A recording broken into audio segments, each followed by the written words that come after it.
हरिओम.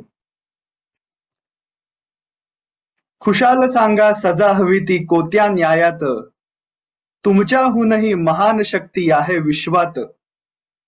माझे भांडण न्यायाचे मी तेथे मांडीन, माझे भांडण न्यायाचे मी तेथे मांडीन.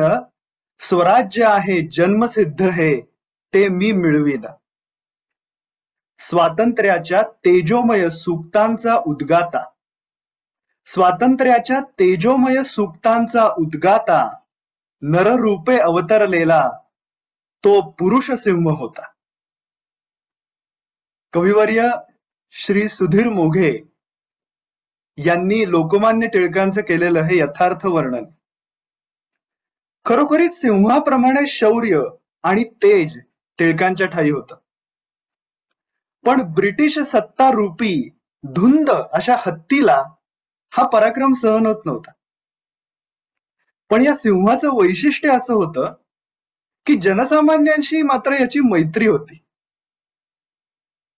भगवद्गीतेतल्या दैवी गुणांमध्ये पहिला गुण अभयम असा येतो. अभयम या गुणाचं टिळक हे मूर्तिमंत तेजोमय रूप होते. ते स्वतः मंडालेच्या तुरुंगात असताना व्हॅलेंटाईन चिरोल नावाच्या माणसाने टाइम्स या वृत्तपत्रामध्ये इंडियन अनरेस्ट नावाचं एक सदर लिहायला सुरुवात केली. सरकारने त्याला सगळी माहिती वगैरे, म्हणजे इंग्लंड सरकारने सगळी माहिती वगैरे पुरवली होती आणि त्यानुसार त्याने ते सगळं सदर वगैरे लिहायला सुरुवात केली. आणि त्यामध्ये टिळकांची प्रचंड बदनामी करणारा असा मजकूर त्याने त्याच्यामध्ये लिहिला. टिळक त्यावेळेला मंडालेमध्ये होते, पण तिथनं ज्या वेळेला ते बाहेर आले त्यावेळेला त्यांनी या चिरोल विरुद्ध अब्रू नुकसानीचा दावा केला. आणि हा जो खटला आहे, हा खटला इंग्लंडमध्ये चालवला जावा अशी टिळकांची इच्छा मुद्दाम होती. कारण इंग्लंडच्या सुद्धा जनतेला कळावं की हे लोक किती खोटारडेपणा हिंदुस्थानामध्ये करतात. आणि त्यानुसार तो खटला इंग्लंडमध्ये चालवला गेला. आणि टिळकांनी पूर्ण तयारी करून आपली सगळी बाजू मांडली. काहीही खोट काढणं शक्य नव्हतं, सत्यच होती त्यांची बाजू. पण त्यावेळेला न्यायाधीशाने, म्हणजे इंग्रज सरकारचा खोटेपणा किती खालच्या थरापर्यंत होता की न्यायाधीशाने ज्युरींना असं सांगितलं की हा चिरोल खटल्याचा निकाल जर लोकमान्य टिळकांच्या बाजूने लागेल तर इथून पुढे हिंदुस्थानात इंग्रजांना राज्य करणं कठीण जाईल, याचा विचार करून निकाल द्या. म्हणजे किती मॅन्युप्युलेटेड निकाल असू शकतो. आणि अर्थातच टिळक हरले. त्या संपूर्ण खटल्यामध्ये जवळजवळ 3 लाख रुपयांचा खर्च झाला होता टिळकांचा.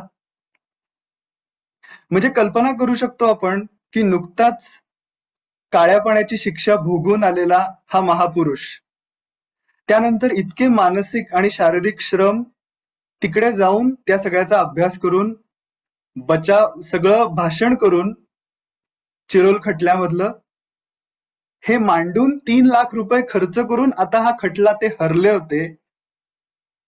सगळं झाल्यानंतर त्यांना विचारलं की तुम्हाला काय वाटतंय आता?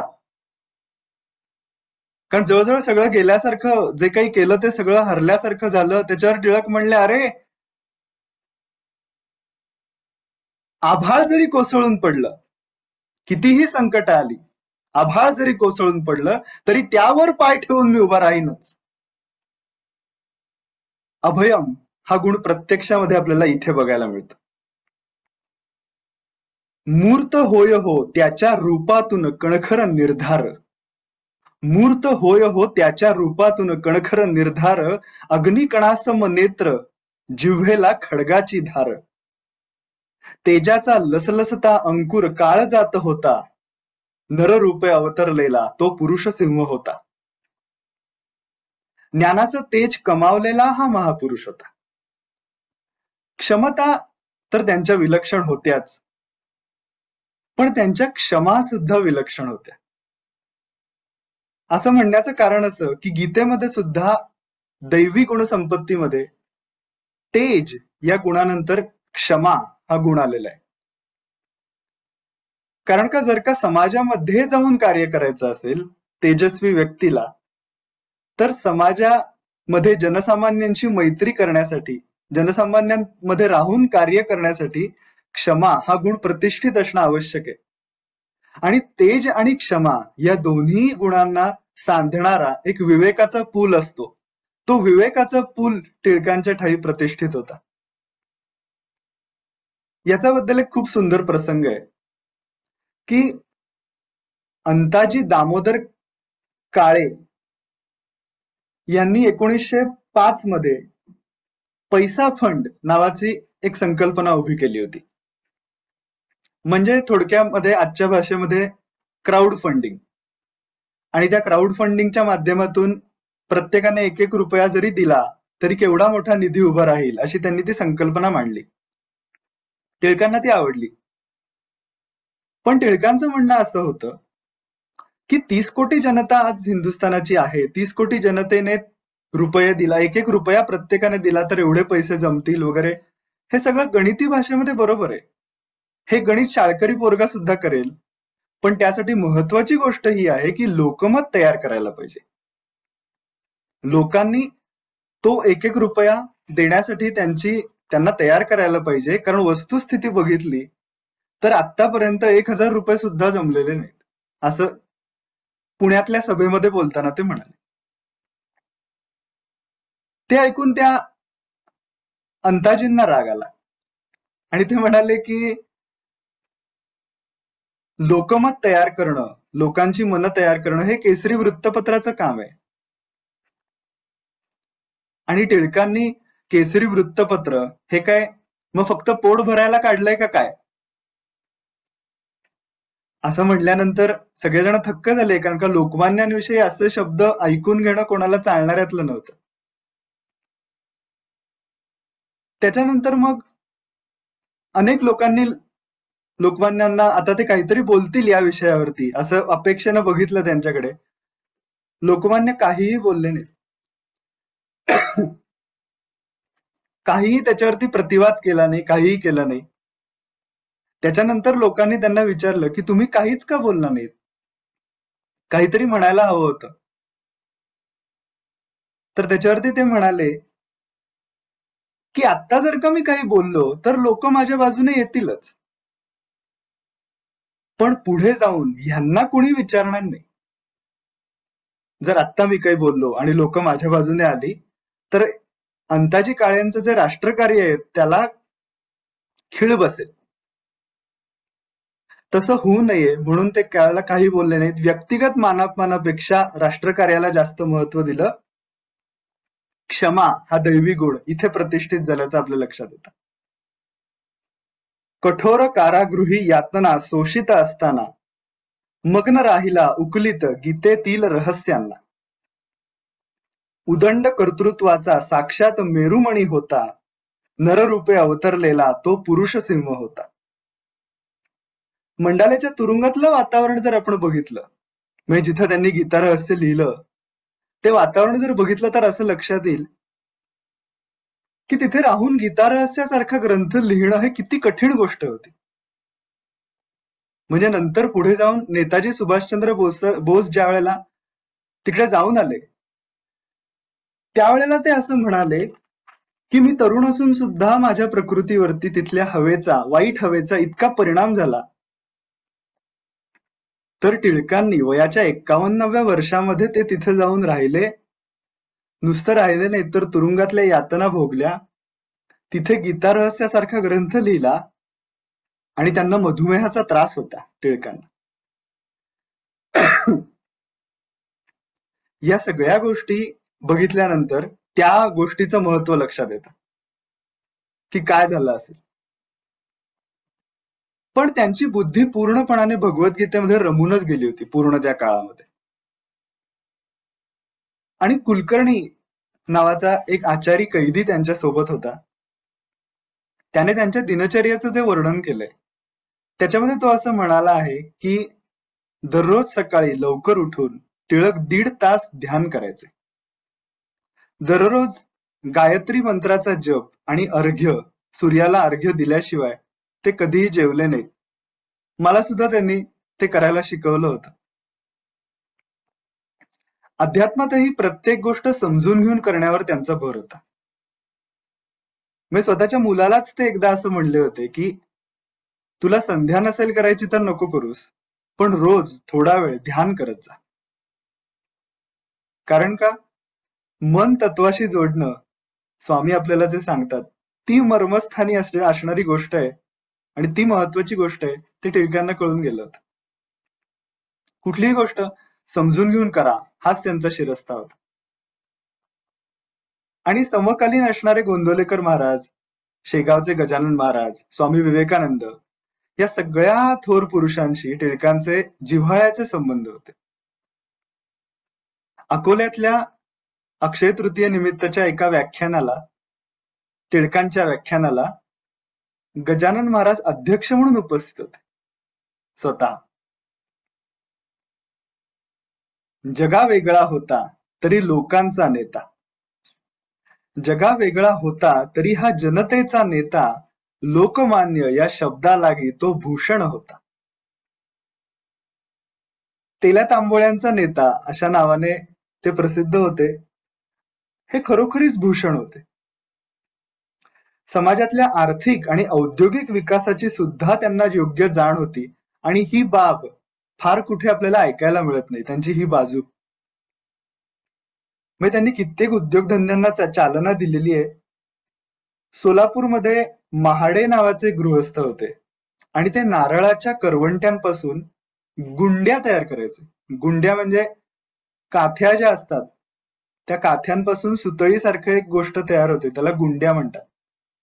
आणि त्या गुंड्या तयार करण्याचं काम म्हणजे त्याच्यामध्ये त्यांना हे महाडे जे होते तर त्यांना ते करायला आवडायचं आणि टिळकांना त्यांनी स्वतः बनवलेल्या गुंड्या दाखवल्या. त्याला टिळकांना त्या फार आवडल्या. त्यांनी कौतुक केलं आणि ते म्हणले की याची शास्त्रोक्त माहिती घे. त्याला प्रोत्साहन दिलं. पण एवढंच करून टिळक थांबले नाहीत, तर स्वतःच्या पैशानी त्यांना मुंबईला घेऊन गेले आणि गुंड्यांच्या कारखाना जिथे होता त्या कारखानदाराशी भेट घडवून आणली आणि सगळी माहिती त्याला करून दिली, जेणेकरून तो स्वतःच्या पायावर व्यवसाय उभा करू शकेल. अशाच प्रकारे त्या काळामध्ये म्हणजे 1916चा काळ, त्या काळामध्ये खाडिलकरांची नाटकं मराठी रंगभूमीवरती मोठ्या प्रमाणावर चालत होती आणि नटांच्या चेहऱ्याला लावायचे जे रंग असतात मेकअपचे, ते त्यावेळेला जर्मनीमधून आणायला लागायचे. पुण्यामध्ये ते व्हायचे नाहीत, म्हणजे भारतामध्ये व्हायचे नाहीत. पण पुण्यामधले भट नावाचे एक गृहस्थ, त्यांनी हे भारतात काम सुरू केलं आणि टिळकांना नेऊन दाखवलं की हे अशा प्रकारचे रंग, नटांच्या चेहऱ्याला लावायचे रंग मेकअपचे तयार केलेत. आणि त्यांनी टिळकांनी क्वालिटी बघितली तर जर्मन मधनं जे रंग येत होते त्याच्या तोडीस तोड दर्जा.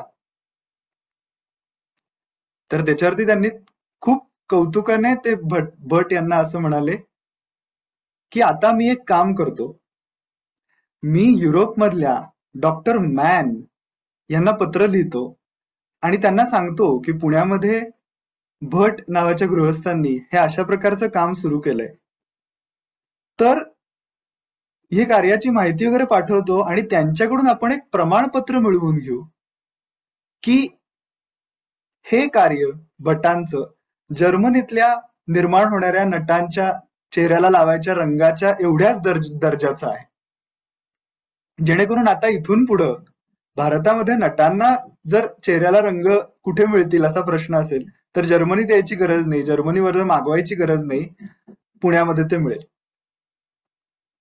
आणि त्याच्यानंतर त्या भट यांनी असं सांगितलंय की हे झाल्यानंतर म्हणजे हे प्रमाणपत्र मला जर्मनीतून मिळाल्यानंतर इथे माझा व्यवसाय भरपूर वाढला.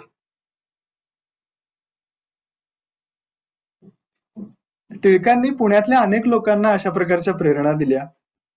त्यांच्या प्रेरणेतून industrial association of western India या औद्योगिक संस्थेची स्थापना झाली. आणि ही मुख्यतः काडेपेट्या बनवण्याची जो कारखाना किंवा तो जो उद्योग आहे त्या उद्योगाला चालना देण्यासाठी म्हणून मुख्यत्वे ही बनवली गेली होती. आणि पहिल्यांदा पुण्यामध्ये औद्योगिक परिषद भरवली गेली टिळकांच्या प्रेरणेने.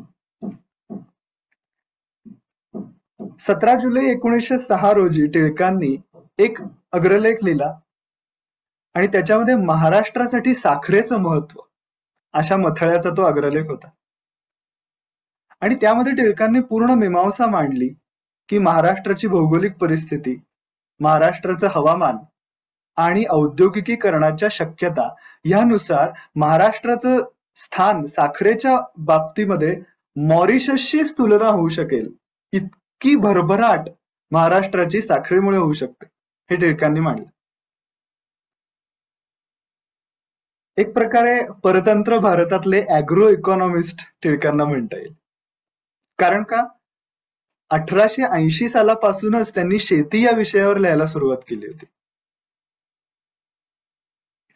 त्यानंतर 1892 साली ऑगस्टमध्ये, हे आपल्याला ऐकून खूप आश्चर्य वाटेल की 1892 साली ऑगस्टमध्ये टिळकांनी भारतीय चलन आणि परकीय चलन यांच्यातला संबंध हा सामान्य नागरिकांना समजावून द्यावा यासाठी म्हणून लिखाण करायला सुरुवात केली की या आर्थिक उलाढाली कशा चालतात, रुपया घसरला म्हणजे काय, तो वधारतो कसा, हे सगळं त्यांनी मांडलं.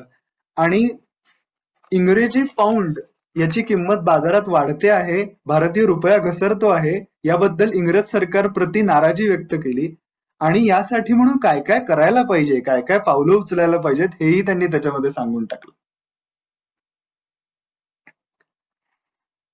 1893 साली पुण्यामध्ये मिल, गिरणी, त्याच्या संदर्भात 25-30 लोकांची सभा भरली होती. आणि त्यामध्ये टिळकांनी असा सल्ला दिला की तुम्ही पैसे गुंतवा आणि जॉईंट स्टॉक लिमिटेड कंपनी काढा. हा सल्ला त्यावेळेला दिला होता. म्हणजे किती दूरदृष्टी असली पाहिजे एखाद्या नेत्याची. टिळकांचे प्रगल्भ विचार आंबेडकरांना हे सगळं खूप भावलं. त्यांना आंबेडकरांचा तर विषयच होता अर्थशास्त्र. त्यावेळेला ते इंग्लंडमध्ये लंडन स्कूल ऑफ इकॉनॉमिक्स मध्ये पदवीचं शिक्षण घेत होते. आणि हे सगळं वाचल्यानंतर त्यांना खूप भारावून गेले आणि त्यांनी भारतातली अर्थव्यवस्था या विषयावरती इंग्लंड सरकारच्या समोर विचार मांडले त्यांचे स्वतःचे. आणि त्याच्यामुळे इंग्लंड सरकारला भारतामध्ये आर्थिक आयोग नेमावा लागला. आणि आता याच्या पुढचे आणखीन क्लायमॅक्स पॉइंट आहे की या आयोगातूनच आज आपण ज्याला रिझर्व्ह बँक ऑफ इंडिया म्हणतो त्याची स्थापना झालेली. आणि ही गोष्ट, असा तो ज्ञानाचा स्रोत आपण बघितला की आपल्याला थक्क व्हायला होतं. गोठून थिजल्या समाज पुरुषा जागविले त्याने, गोठून थिजल्या समाज पुरुषा जागविले त्याने, अवघड शास्त्रातीलही कोड पारखिले त्याने. त्यांचा नैसर्गिक आवडीचा विषय जो होता तर तो होता गणित किंवा खगोलशास्त्र. आणि त्या गणितातलं अत्यंत अवघड असं differential calculus and integration, derivative याच्यातलं सखोल ज्ञान आणि त्या विषयावरती पुस्तक लिहिण्याची त्यांची इच्छा होती. ही त्यांनी एकदा प्रगट केली होती. पण या गणितासोबतच त्यांचा आणखीन एक आवडीचा विषय म्हणजे खगोलशास्त्र. आणि 1872 मध्ये गीतेचा अभ्यास करताना विभूती योग जो सांगितलाय त्याच्यामध्ये असं सांगितलंय की मासानाम मार्गशीर्षोहम, मासांमध्ये मी मार्गशीर्ष आहे, हे जे भगवत वचन आहे त्या वचनापाशी त्यांचं वाचन, तिथे ते वाचल्यानंतर ते म्हणाले की असं का बरं म्हणलं असेल मासानाम मार्गशीर्षोहम. आणि त्याचा त्यांनी पिच्छाच पुरवला. हळूहळू त्यांच्या असं लक्षात आलं की मृग शीर्ष यापासून मार्गशीर्ष हा शब्द निर्माण होतो. शीर्ष याचा अर्थ सुरुवातीचं आणि मृग शीर्ष याचा अर्थ मृग नक्षत्र सुरुवातीचं असणं.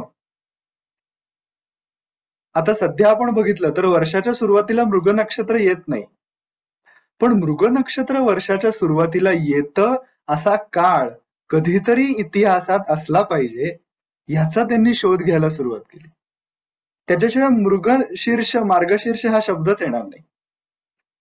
आणि हा काळ कधी असेल असा विचार करताना त्यांच्या असं लक्षात आलं की चांद्रमासामुळे म्हणजे ल्युनार मंथ आपण ज्याला म्हणतो त्याच्यामुळे ऋतू हे मागे मागे सरकतात. जे ऋतुचक्र असतं ते मागे मागे सरकतं आणि अशा प्रकारे पूर्ण ऋतुचक्र बदलून मृग नक्षत्र वर्षाच्या सुरुवातीला येईल असा काळ यायला इसवी सन पूर्व 4000 वर्ष मागे जावं लागेल. म्हणजे मासानाम मार्गशीर्षोहम हे ज्या वेळेला भगवान म्हणतात तो काळ इसवी सन पूर्व 4000 असला पाहिजे. म्हणजे भगवद्गीतेचा काळ इसवी सन पूर्व 4000 असला पाहिजे. म्हणजे महाभारताचा काळ इसवी सन पूर्व 4000 ते 4500 असला पाहिजे.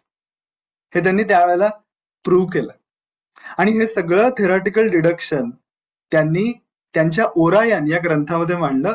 ओरायन हा शब्दच ग्रीक आहे आणि त्या ओरायन शब्दाचाच अर्थ अग्र अयन म्हणजे सुरुवातीचं नक्षत्र असा होतं. जे मृग नक्षत्राबद्दल आपण बघितलं, सुरुवातीचं नक्षत्र.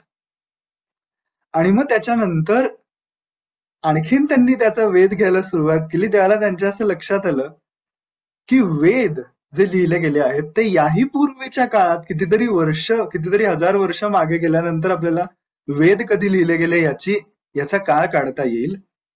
आणि मग त्याचा त्यांनी पिच्छा पुरवायला सुरुवात केली, त्याचा त्यांनी मागोवा घ्यायला सुरुवात केली. आणि वेद ज्या काळात लिहिले गेले त्या काळात राहणीमान कसं असेल, कारण ज्यावेळेला एखादी नवीन लिखाण होतं तोपर्यंत बेसिक मानवाची उत्क्रांती, त्याचं राहणीमान, खाणं पिणं हे कितीतरी पुढे गेलेलं असलं पाहिजे तर तो लिखाण करून आणि तेही वेदांसारखं ज्ञानात्मक लिखाण करू शकेल. आणि हे सगळं त्यांनी आर्क्टिक होम टू वेदास या त्यांच्या ग्रंथामध्ये मांडलंय की तो काळ, त्या काळामध्ये कुठे हे राहत होते लोक आणि त्या काळामध्ये कशी राहणीमानाची पद्धत होती हे सगळं मांडलेलं. आणि ही त्यांची नैसर्गिकच आवड होती. हा त्यांचा अभ्यास तुरुंगात राहून सुरू झाला असं नव्हे, पण तुरुंगात असताना त्यांच्या बुद्धीला हे प्रगट करण्याची उसंत मिळाली. म्हणजे ज्यावेळेला रँडचा वध झाला, चाफेकर बंधूंनी रँडचा वध केला, त्यानंतर खरं तर टिळक त्या कटामध्ये सामील नसताना सुद्धा त्यांच्या भाषणांचा बादरायण संबंध जोडून टिळक कसे दोषी आहेत, त्यांचा कसा हात आहे याच्यात, असं म्हणून राजद्रोहाचा खटला चालवला आणि 1.5 वर्ष टिळकांना तुरुंगामध्ये घातलं. आणि तिथे तुरुंगात असताना हे त्यांनी प्रगटीकरण त्यांच्या बुद्धीने करायला सुरुवात केली असं म्हणता येईल, आणखीन सखोल अभ्यास करून.